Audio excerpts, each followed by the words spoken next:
아파트를 보실 때 로얄동 호수에 대한 이야기를 많이들 하시는데요. 본인 집이 아주 좋다는 자랑 섞인 이야기도 많이 들어보셨을 거예요.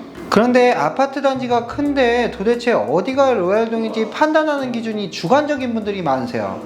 그래서 부동산에서 보는 로얄동은 어떤 동인지, 매수자들은 또 어떤 동을 선호하는지 알려드릴게요. 보통 아파트를 보실 때 로얄동이라는 이야기는 많이들 들어보셨을 거예요. 그런데 로얄동이라는 게 사람마다 주관적이라서 부동산을 운영하다 보면 본인이 살고 있는 집이 로얄동이고 정말 살기 좋다고 말씀하시는 분들이 많이 계세요. 그리고 집을 사려고 하는 사람들도 아파트 단지 내에서 어디가 좋은 위치인지, 다른 사람들은 또 어떤 동을 선호하는지 물어보시는 분들도 많고요. 사실 그냥 본인이 살기 좋으면 거기가 바로 로얄동이긴 합니다. 그런데 실제로 같은 분양가에 분양한 아파트라고 하더라도 어떤 동에 위치하고 어떤 층이냐에 따라서 금액이 조금씩 차이가 나요. 그 이유는 집을 보는 손님들의 선호도가 어느 정도는 비슷하고 로얄동을 결정짓는 기준이 유사하기 때문인데요. 집 상태는 빼고 그냥 딱 단지 배치만 봤었을 때 이 집은 진짜 동호수가 좋다, 이런 생각을 갖게 되는 집들이 있어요. 그럼 어떤 집들이 로얄동 호수인지 한번 알려드려 볼게요. 로얄동 호수를 따질 때 보통은 조망권이나 일조권, 동간거리,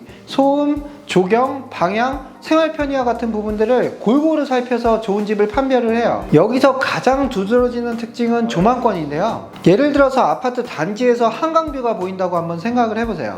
아마도 저녁마다 맥주 한잔 하고 싶은 분위기가 날 거예요. 사람들을 초대했을 때도 반응이 아주 좋겠죠. 그런데 아파트 단지에서 한강뷰가 나오는 세대는 일부 세대만 가능해요. 아파트를 한강을 따라서 쭉 일자로 지을 수가 없잖아요. 그래서 같은 아파트의 같은 평형, 구조가 똑같다고 하더라도 한강뷰가 나오는 집과 그렇지 않은 집의 경우에는 금액 차이가 막 몇 억씩 나기도 해요. 뷰가 어떤 뷰가 나오는지가 또 중요한데요. 그냥 특별한 뷰가 아니라 논밭이나 도로만 보이는 경우에는 조망이 트여 있다고 하더라도 특별한 금액이 형성되기는 어렵습니다. 그 다음으로는 일조권인데요.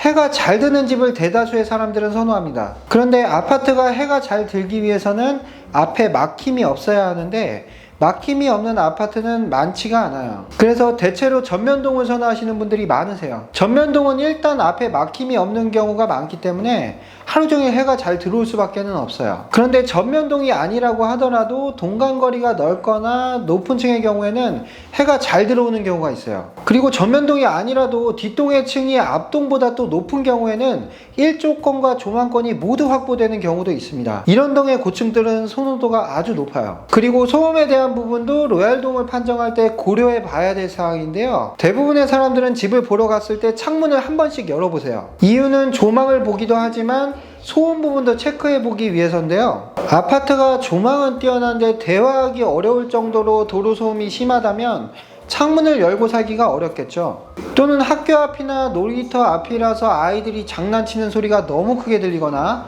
주변에 상업시설이 가까워서 노래소리가 들리거나 먹자골목이 가까워서 고성이 들린다면 소음에 민감하신 분들은 그 부분도 고려해서 결정하셔야 돼요. 그리고 요즘에는 아파트를 일자로 성냥갑 아파트처럼 짓지를 않고 남동향과 남서향을 섞어서 적절히 단지 배치를 해서 파노라마 조망까지는 아니더라도 단지에서 가능한 많은 세대가 조망이 나오게끔 동간거리를 확보하기 위해서 단지 배치에 신경을 많이 쓰는데요. 재건축 단지들에 가보면 바로 알 수 있는 게 옛날에 지은 아파트라서 그냥 성냥갑 아파트처럼 일렬로 배치해 두는 경우가 많아요.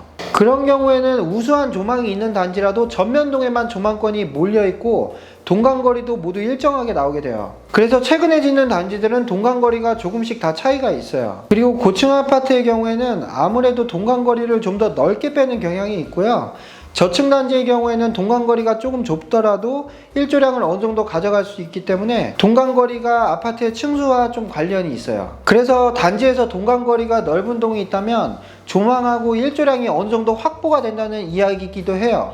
그래서 동간거리가 넓은 동이 좋은 거고요. 옛날에 지은 아파트 단지들은 1층에도 주차장이 있고 단지 앞에 완충 녹지가 없는 경우도 있어서 1층이 일조량도 적고 단지 조망도 없는 데다가 프라이버시에도 문제가 있기 때문에 저층에 대한 선호가 굉장히 낮았어요. 그런데 최근에 지어진 아파트 단지들은 단지 1층에 지상 주차장이 없고 대체로 조경시설로 예쁘게 꾸며져 있어요. 그리고 집 앞에 완충 녹지가 다 설치가 돼 있어서 주민들이 돌아다니면서 1층 내부를 들여다보거나 집 앞으로 주민들이 돌아다니면서 발생하는 프라이버시 문제도 많이 해결이 되고 있어요. 요즘 아파트들은 단지 앞에 가든이나 어린이 놀이터와 같은 쾌적한 주민시설들이 많이 있는데요. 꼭 에버랜드처럼 단지 조경을 예쁘게 잘 꾸며둔 단지들이 많습니다. 그래서 단지 앞에 조경시설이 잘 돼 있는 경우에는 집 앞에서 마치 리조트에 와 있는 것과 같은 느낌이 들고 또 선호도가 굉장히 높아요. 그리고 우리나라 사람들은 집의 향을 굉장히 중요시 하는데요.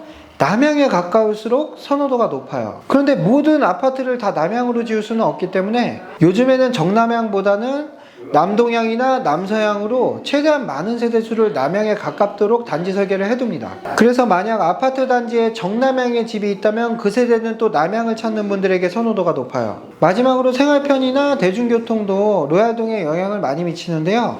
아파트 단지가 큰 경우에 단지 내에서 이동하더라도 10분 가까이 소요되는 경우도 많아요.